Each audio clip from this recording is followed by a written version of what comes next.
Hello बच्चों, good morning. आज हम बात करेंगे ब्रिटेन संविधान के बारे में। हमने पढ़ा था कि ब्रिटिश संविधान जो है वह आपका अलिखित संविधान है।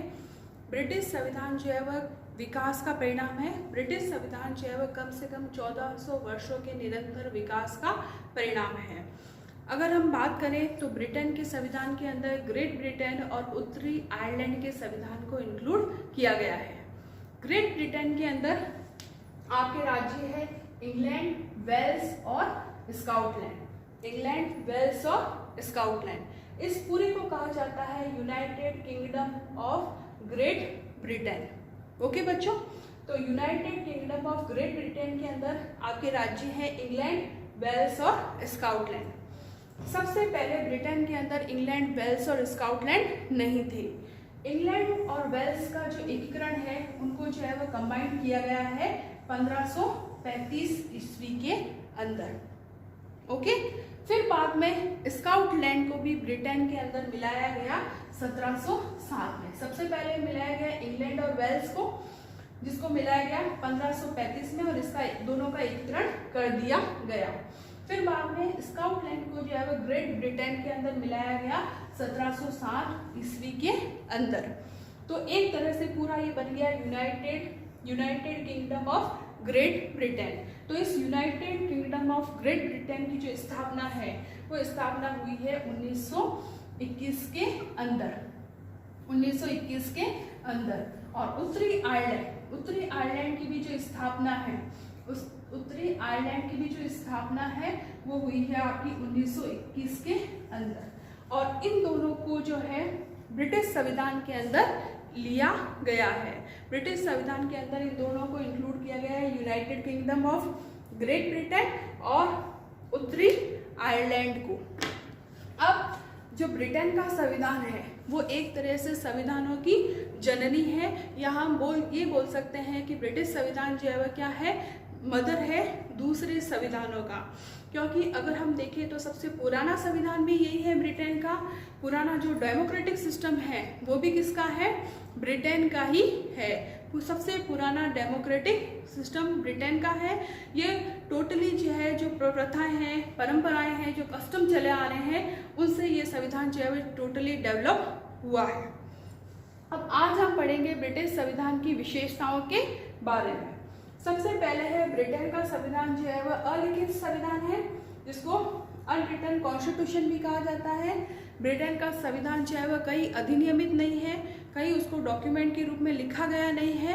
इसकी कुछ बातें जो है वह हमें लिखी हुई मिलती है, वो भी बहुत पुरानी बातें, उस पर भी हम बात करेंगे अभी। जैसे कि आपके एक फेमस राइटर है एल.एस.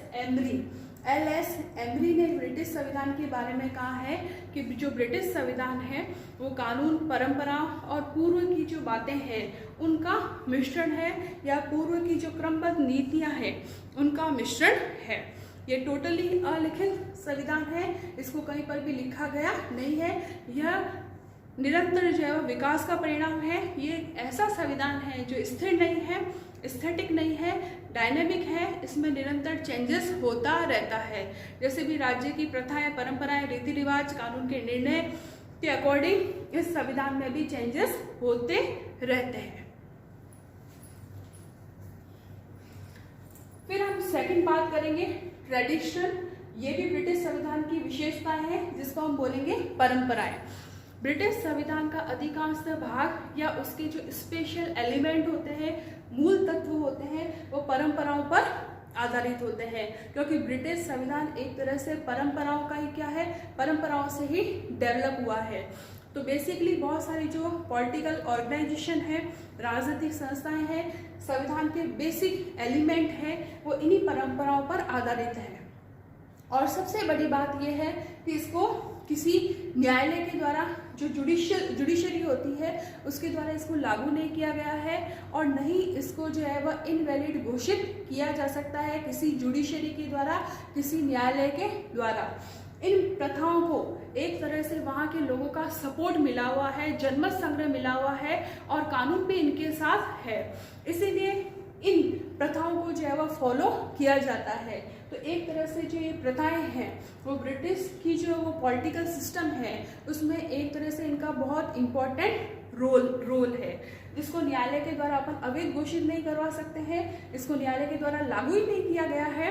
ये एक तरह से बस चले आ रहे हैं और जनता और जो भी गवर्नमेंट के लोग हैं वो इनको फॉलो करते रहे हैं।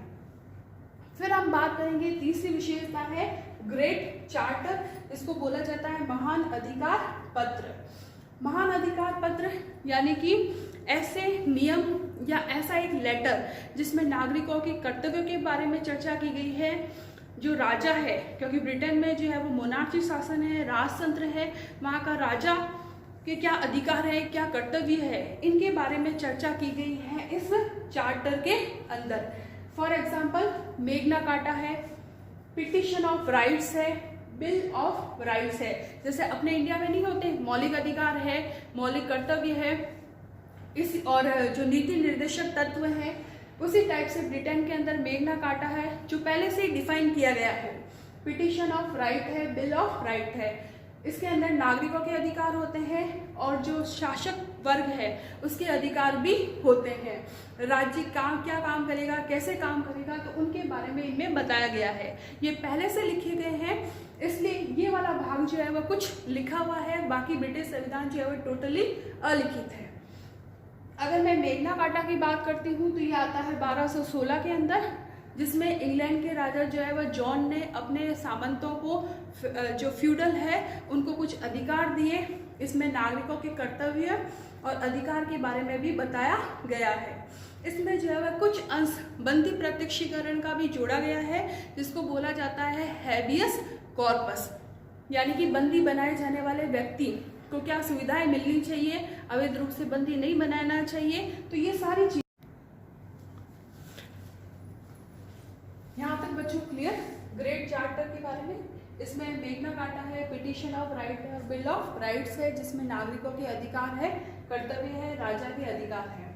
फिर ब्रिटेन के अंदर बायकैमरल सिस्टम को अपनाया गया है, द्विसदनीय पद्धति को अपनाया गया है, जिसमें ब्रिटेन की पार्लियामेंट को 2 भागों में विभाजित किया गया है, हाउस ऑफ लॉर्ड्स और house of common. House of Lord उच्च सदन होता है, हाउस ऑफ कॉमन निम्न सदन होता है। और हाउस ऑफ लॉर्ड के अंदर सभी जो है वह राज्य घराने से संबंधित व्यक्ति होते हैं, जिसमें टोटल नंबर है 1150 के समथिंग होते हैं।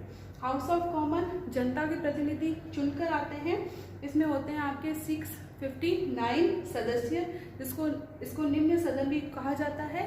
और पीएम जो है वह इसका नेता होता है, एक तरह से लोकसभा की तरह होता है आपका हाउस ऑफ कॉमन।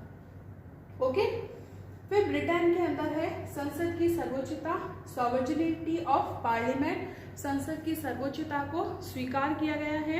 यहाँ पर संसद संप्रभु है, सर्वोच्च शक्ति संसद के पास है। संसद जो है कोई भी काम कर सकती है, लेकिन संसद के द्वारा बनाए गए कानूनों को न्यायपालिका अवैध घोषित कर वैध घोषित नहीं कर सकती है। ब्रिटेन के अंदर जुडिशियल रिव्यू का अधिकार प्राप्त नहीं है। ओके, बाकी ब्रिटेन की संसद जो है वह डी लॉमे के अनुसार एक आदमी को औरत और औरत को जो है वह पुरुष बनाने के अलावा सब कुछ काम कर सकती है। ब्रिटेन के अंदर संवैधानिक कानून और जो आपका साधारण कानून है उसके अंदर भी अंतर नहीं होता है। सड़क पर चलने के नियमों में भी वैसे ही परिवर्तन होता है जैसे कि आपका कॉन्स्टिट्यूशन लॉ में चेंजेस होता है। जैसे राष्ट्रपति की निर्वाचन प्रक्रिया है, प्रधानमंत्री की निर्वाचन पद्धति है, तो इजीली जो है वह इनमें चेंज हो सकता है। ब्रिटेन का संविधान टोटली फ्लेक्सिबल संविधान है। ओके बच्चों, बाय।